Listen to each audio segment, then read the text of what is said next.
निराशा भरा जीवन इस संसार में जी रहे थे। हालेलुया। कोई उम्मीद हमारे अंदर नहीं थी, कोई आशा हमारे अंदर नहीं थी, हम निराश के निराश थे। और आज भी बहुत सारे लोग जिन्होंने परमेश्वर के बारे में सही तरीके से नहीं सुना है, वे लोग आज भी निराश हैं। Hallelujah, hallelujah. पर आपने परमेश्वर के बारे में सुना है कि एक जिंदा परमेश्वर इस दुनिया को बनाने वाला है, मनुष्य को बनाने वाला है, स्वर्ग को बनाने वाला है, पृथ्वी को बनाने वाला है, सारी दुनिया का निर्माण करने वाला एक परमेश्वर है। और जिसने मुझे और आप हम सभी को बनाया है, वो परमेश्वर हमारी सहायता करने वाला परमेश्वर है। ऐसा आपने सुना है तो आपकी निराशा खत्म हो जाएगी। हालेलुया। क्योंकि यहाँ पर प्रभु का दास कहता है, जो भी परमेश्वर के बारे में मैंने सुना है उसके तुल्य कोई नहीं है। हालेलुया। बोलो, परमेश्वर के तुल्य कोई नहीं है। आज संसार में हम देखें तो इंसान के मतलब इंसान से बड़े बहुत इंसान है ना, लेकिन परमेश्वर के तुल्य कोई नहीं है। हालेलुया। परमेश्वर के तुल्य हमारा प्रभु बड़ा महान पराक्रमी परमेश्वर, सामर्थी परमेश्वर, अद्भुत कार्य करने वाला परमेश्वर, पापों को क्षमा करने वाला परमेश्वर। हालेलुया। हमारी परिस्थितियों को बदलने वाला परमेश्वर। हालेलुया। हमारे जीवन को उठाने वाला वो परमेश्वर है। हालेलुया।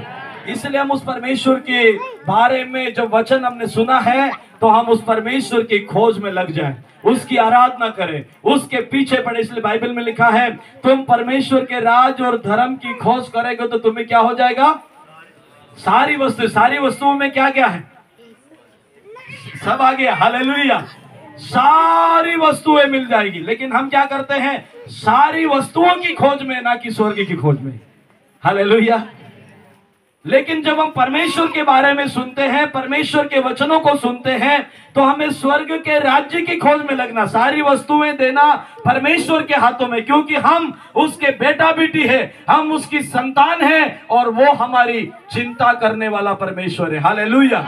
इसलिए हमें कोई चिंता करने की जरूरत नहीं है। फिर भी हम चिंता आ जाती है हमारे मन में, हमें प्रार्थना करने की आवश्यकता है, परमेश्वर को धन्यवाद देने की आवश्यकता है। उसके तुल्य कोई परमेश्वर नहीं है प्रियो, उसके समान कोई परमेश्वर नहीं है जो कि हमें उठा सके। ये वचन कब कहा? दाऊद राजा ने, जब वो हालेलुया परिस्थितियों से बाहर निकला। हालेलुया। भेड़शाला से परमेश्वर ने उसको उठा करके राजा के पद तक परमेश्वर ने उसको पहुंचाया, राजा के महल तक परमेश्वर ने उसको पहुंचाया, उसके घराने को परमेश्वर ने आशीष दी, उसकी परिस्थितियों को परमेश्वर ने बदला और उसके जीवन को उसने अभिषेक किया और उसके जीवन को परमेश्वर ने भिन्न भिन्न तरीके से उसने परमेश्वर ने उसके जीवन में उपकार किए। तब वो कहता है, तेरे तुल्य कोई परमेश्वर नहीं है। हम भी कब कहते मालूम है? जब हमारे पास कुछ आशीष आती तब बोलते परमेश्वर के तुल्य कोई नहीं। हालेलुया। लेकिन हमारे पास कुछ हो या ना हो, फिर भी हमें परमेश्वर की बड़ाई और आराधना करते रहना है। हालेलुया। क्योंकि वो ही महान परमेश्वर है। हालेलुया। इंसान हम पर दया करेंगे, इंसान हम पर मदद करेंगे, थोड़े दिनों के लिए मेरे और आपके साथी भाई थोड़े दिनों के लिए हमारे साथ रहेंगे। हालेलुया। लेकिन हमारा परमेश्वर जिसकी हम उपासना करते हैं, जिसकी आराधना करते हैं, किसी भी परिस्थिति में हो, किसी भी कंडीशन में हो, किसी भी स्थान में हो, वो हमें छोड़ने वाला परमेश्वर नहीं है। हालेलुया।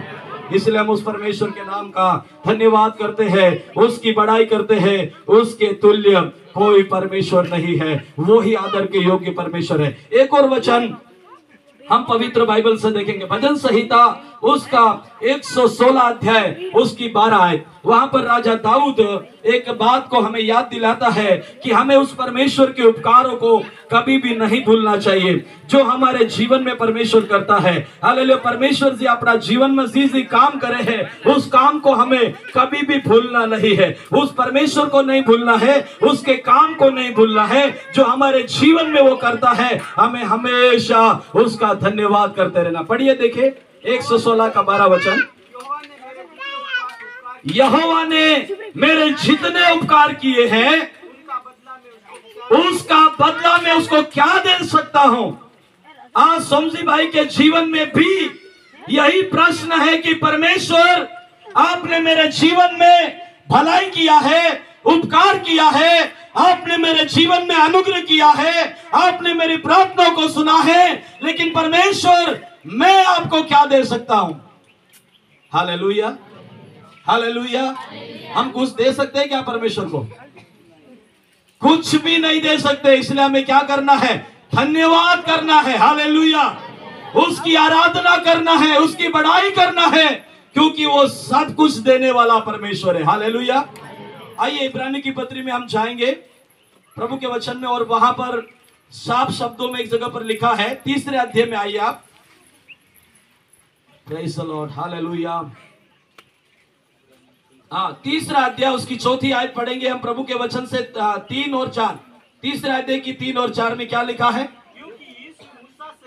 क्योंकि यीशु मसीह जो है मूसा से इतना बढ़कर के वो महिमा के योग्य था, जितना कि घर का बनाने वाला घर से बढ़कर आदर रखता है। हालेलुया। अभी हम इधर शायद बहुत बड़ा मकान दिख रहा है ना, बहुत बड़ा लंबा चौड़ा घर है, तो हम कहते मकान बड़ा है, लेकिन बाइबल कहती मकान बड़ा नहीं, बनाने वाला बड़ा है। हालेलुया। ताली बजाकर प्रभु की स्तुति करें। यही हमारे जीवन में है कि कई बार हम सोचते हैं कि मेरे पास जो है वो बड़ी चीजें हैं। नहीं, ये दुनिया बड़ी नहीं है, दुनिया की वस्तुएं बड़ी नहीं है, मैं और आप हम बड़े नहीं हैं, परंतु इस दुनिया को बनाने वाला परमेश्वर, जिसने सब कुछ बनाया है, जो सारी वस्तुओं का निर्माण करता है, और जिसके कहने से, जिसके वचन से सब कुछ हो जाता है, वही परमेश्वर सबसे बड़ा है। हालेलुया। इसलिए हमें परमेश्वर को कभी नहीं भूलना है, उसका धन्यवाद हमें करते रहना है। वचन कहता है, हालेलुया, घर का बनाने वाला घर से बढ़कर आदर रखता है। हालेलुया। लोग घर को आदर देते हैं। कभी आपने शादी करावा जाए तो पहले देखे क्यों कह रहे थोड़ी दिखी उसे तो नहानो के रहे तो हगो नहीं करो। हालेलुया। आजकल लोग बहुत बुद्धिमान है, समझदार है, वो घर नहीं देखते, जमीन नहीं देखते, लोगों को देखते। मनखा के वक्त है। हालेलुया। सोरो के वक्त है, परिवार के वक्त है। हालेलुया। यहाँ पर परमेश्वर के वचन में लिखा है, ये घर इतना आदर नहीं रखता है, लेकिन इस घर में रहने वाले लोग, इस परिवार में रहने वाले लोग परमेश्वर की दृष्टि में वो आदर के योग्य है, क्योंकि उन्होंने परमेश्वर को जाना, परमेश्वर के ऊपर विश्वास किया, उसके पीछे चले, उसकी आराधना किया, उसको पहला स्थान दिया। इसलिए प्रभु परमेश्वर ने अपने स्वर्गीय भंडार से उनकी आवश्यकताओं को पूरा किया। हालेलुया। आज मेरे और आपके पास में से कोई भी कमी घटी है तो परमेश्वर का वचन याद दिलाता है, हम उसकी आराधना करते रहे, वो अपने स्वर्गीय भंडार से हमारी कमी घटी को पूरी करने की शक्ति रखता है। हालेलुया।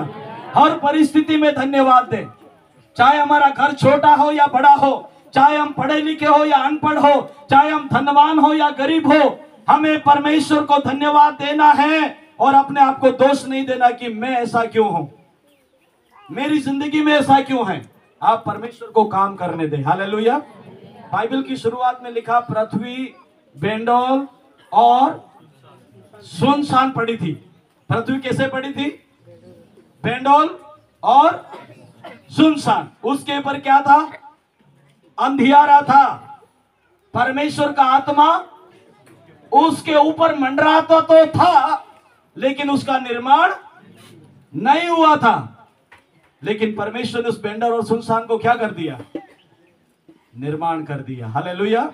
परमेश्वर ने बोला, वैसा वहां पर हो गया। हालेलुया।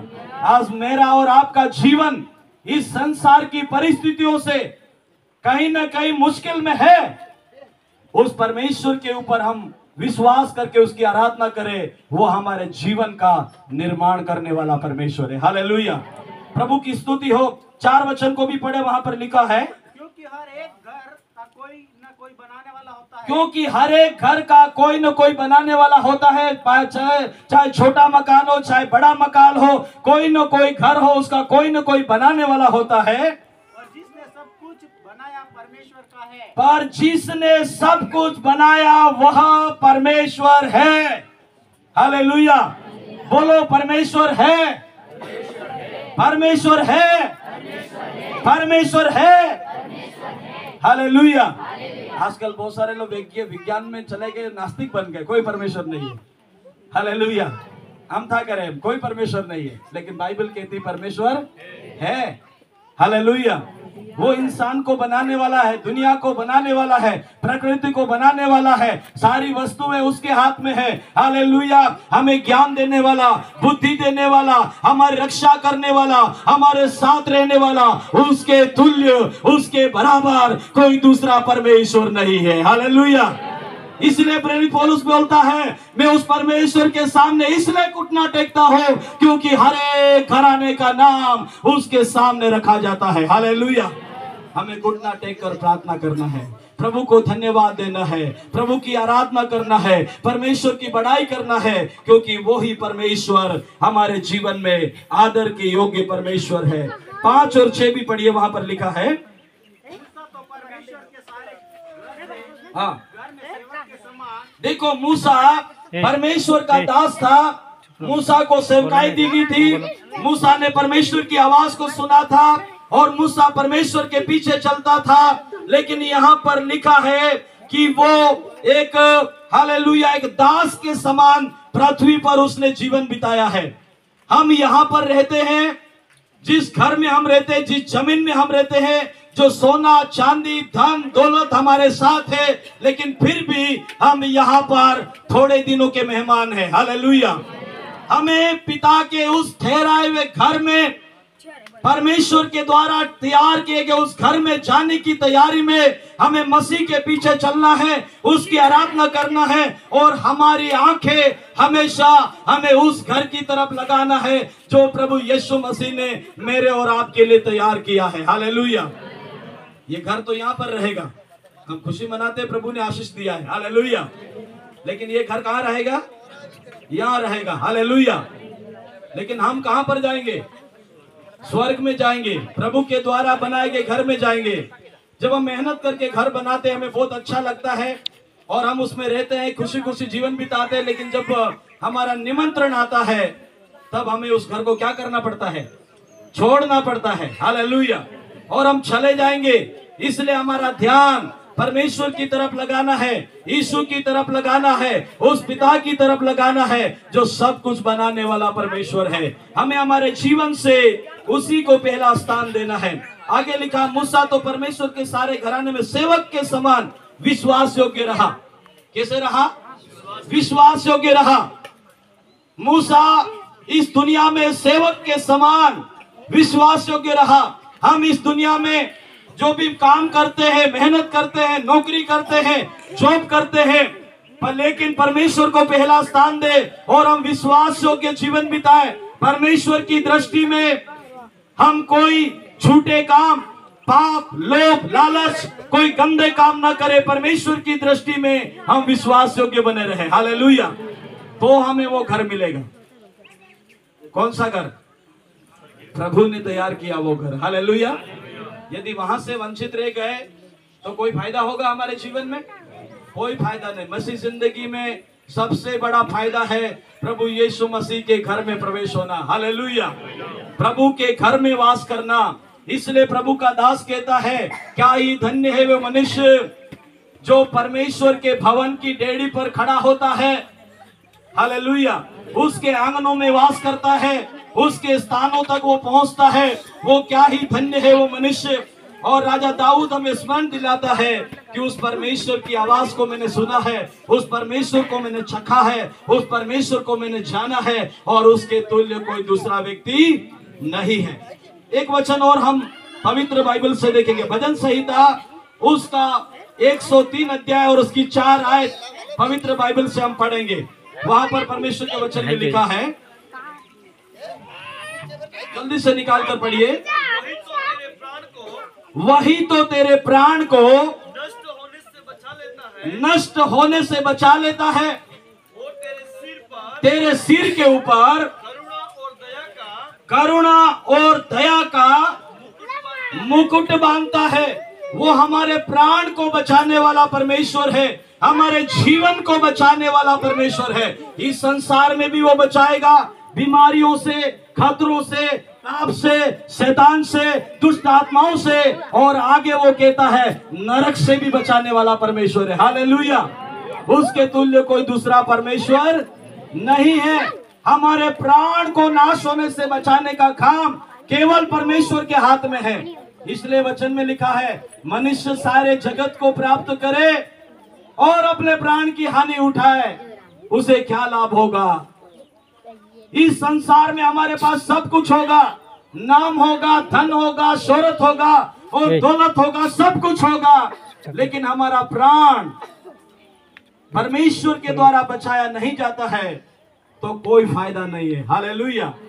इसलिए प्रभु का वचन कहता है वो हमारे प्राण को बचाने वाला परमेश्वर है। हालेलुया। आगे 3 वचन को पढ़ेंगे।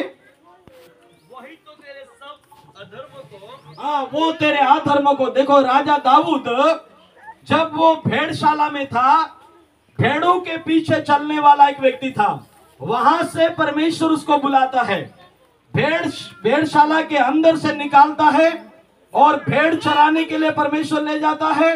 वहां से फिर परमेश्वर उसको निकालता है, सेना की तरफ ले जाता है और युद्ध में परमेश्वर उसको विजय देता है। उसके बाद में परमेश्वर उसको राज घराने का एक राज पदधारी राजा परमेश्वर उसको बना देता है। हालेलुया। एक महान व्यक्ति परमेश्वर उसको बना देता है। परमेश्वर उसको उठाता है और वो अपने जीवन में परमेश्वर को पहला स्थान देता है और परमेश्वर को वो भूलता नहीं है। वो गिन गिन करके परमेश्वर का वो धन्यवाद करता और कहता है, प्रभु मैं क्या हूँ और मेरा घराना क्या है। एक वचन पढ़िए, 2 शमूएल उसका 7वां अध्याय और उसका 18 वचन पढ़िए। वहां पर लिखा है, 2 शमूएल उसका 7 अध्याय और उसका 18 वचन। तब दाऊद राजा भीतर जाकर यहोवा के सम्मुख बैठा। हाँ, भीतर जाकर, अंदर जाकर परमेश्वर के सामने बैठा। और आज एक मिनट रुकना। आज लोगों के पास आशीष मिल जाती है, चंगाई मिल जाती है, अनुग्रह हो जाता है, दया हो जाती है, तब वो कहाँ बैठते हैं? हालेलुया। वो अलग अलग जगह पर बैठे हुए आपको मिलेंगे, मैं कहना नहीं चाहता हूं, लेकिन दाऊद कहां बैठता था?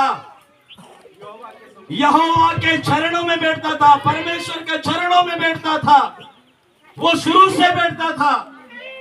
जब उसको आशीषें मिली तब भी उसने बैठना नहीं छोड़ा, हमेशा बैठता था। फिर भी उसने एक पाप किया। नहीं बैठेगा तो क्या करेगा? वो पाप करेगा। हालेलुया। वो हमेशा प्रभु के चरणों में बैठता था, फिर भी उसने एक पाप किया जो उसको नहीं करना था। और कभी कभी बैठेगा, वो कितने पाप करेगा उसको क्या पता चलेगा मैं कहां पर हूं। इसलिए प्रियो, हमें परमेश्वर के चरणों में बैठना है, उसकी उपासना करना है, उससे बातें करना है, उसकी आवाज को सुनना है, उसका धन्यवाद करना है, उसके उपकार को नहीं भूलना है। हालेलुया। आप 103 का दूसरी आयत पढ़िए, वहां पर कहता है, जो कुछ